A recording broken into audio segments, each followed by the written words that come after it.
we have to learn to recognize the difference between being triggered and activated and being able to know, are we in a place where we can walk into it? Because, triggers, yes, are our guide to healing, but also when we have complex developmental trauma, we have fragmented ego states, a lot of us, and we need their cooperation in order to do this healing effectively. I mean, we wouldn't drag a screaming, 5-year-old that doesn't know us into our home while they're terrified. I mean, we wouldn't do that. Even if we found them on the street alone, we would connect with them, we'd soothe them, we'd calm them, we'd build rapport and relationship with them, and, to convince them that we are there to help them gain their trust in order to, help get them the help that they need. Well, we have to treat our inner children like that too. When they are freaking out, we've got to learn to respect our inner boundaries and respect their autonomy, because for many of us with trauma, our inner parts are literally separate from us, although they are also us.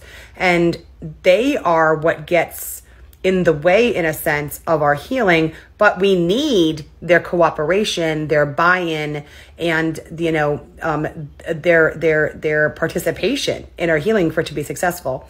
So I had to back off and take the time to bond with that part of me and get to know those parts of me and gain their trust in order to move forward on my healing journey. And I've had to stop and do that a couple of times over the years with various fragmented parts of myself, because inner boundaries are important too. And learning to identify when something is scary and something is feeling bad, even if it's not, nonetheless, I need to become my priority in those inner parts, and acknowledging them, not with the goal of making them do something they don't want to do, especially when it's something like listening to a binaural beat, right? And finding some other way that's going to be less terrifying and traumatizing for my inner parts. Because the last thing we want to do while we're doing our healing is re-traumatize ourselves.